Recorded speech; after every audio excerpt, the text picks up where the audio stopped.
Right. So that mounting is one option, and it's there a lot. You'll be surprised how often it's there, especially when you're passing guard. Because you look for that situation with their legs, and if you can get their legs crossed over, you just slide your knee and just you pin their hip. I forgot what that's actually called. It's not a leg drag, it's like weave or something, I don't even know.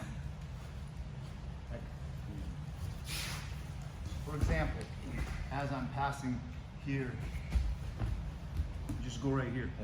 Yeah, well, it is. Yeah, actually, it is just basically a leg drag right here. Okay, so because you're here, but this right here position here. Look, I can go here. I can walk back.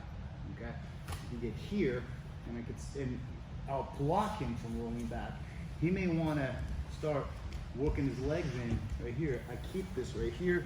Okay, and then you start jamming your knee right through here. Okay, and now from here, as he wants to straighten his legs, maybe here. You get into this position here, and then you get here. From here, I just roll right to the back. Okay. I noticed that this worked very effectively on Philip, who tried to stay flat with his lower body twisted. So I went here. I started working this right here. Started pinning this right here, and I went right through here. And he started fighting to keep this straight. Okay, so what I did was that I twisted him here and I slid the knee right through here. Okay, but from here it's a crappy position to be in, because you feel like you need to get it retwisted here, and I'm applying pressure to his hip right here, so as he begins to push his legs through. And if you get this right here, it sucks for him, because it's if you get that arm caught out. If you notice, it's caught out right when you kind of mount, unless you let them pull it back through.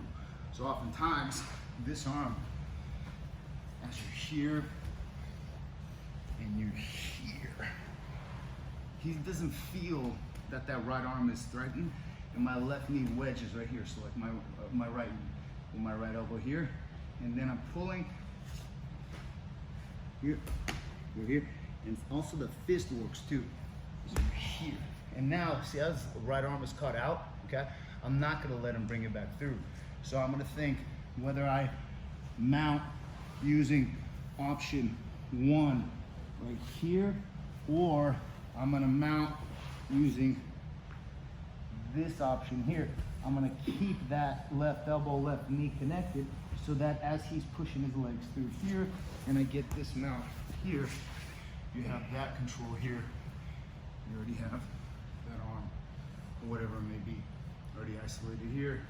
You take it out and whatnot, and you have already nice control. So try the mount where you're going right across the hip line. So the key here is to use your head as a post. When you use your head as a post, you shrug so that your forehead goes not like the side of your head. Okay.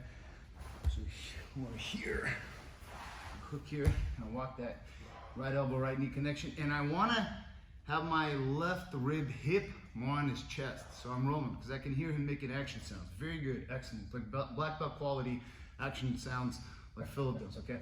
So right here, you just pull this out, we're here, and you just roll him forward here, keeping this arm here.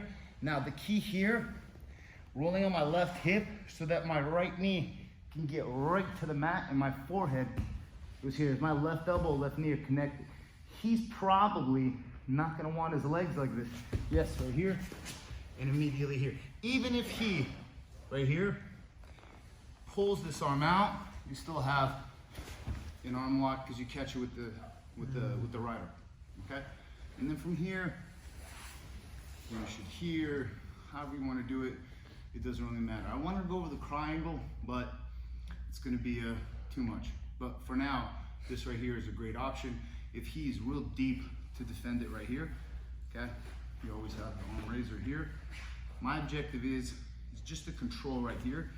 He's here, I can pull. This has been working for me. Way easier to attack this arm than this knee arm. I start standing here. This is number 2. Number 1 is elbow to elbow. Yeah, so this is where this comes in. So I grab this sleeve and I start leaning back here, okay? As I tilt right here, I lock here and here. And now I lean it back, and my head, like a C, goes here. And I just go, and he's tapping right here. Wow. Just be careful with that, because you have a very good isolation of both arms here. If you can lock this even deeper, not that you need it, sorry. It's like a shoulder lock right here, okay? If he keeps walking his hips away from you, you're gonna go the other way. Right here. Now.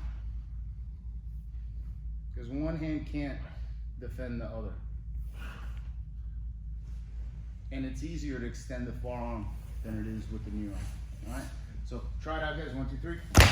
But try that mount. Now you're gonna go across their hip line and plant your forehead on the mat. Whether you get their right arm caught out or not. That right arm is caught out. It's usually because that frame on your hip. You know,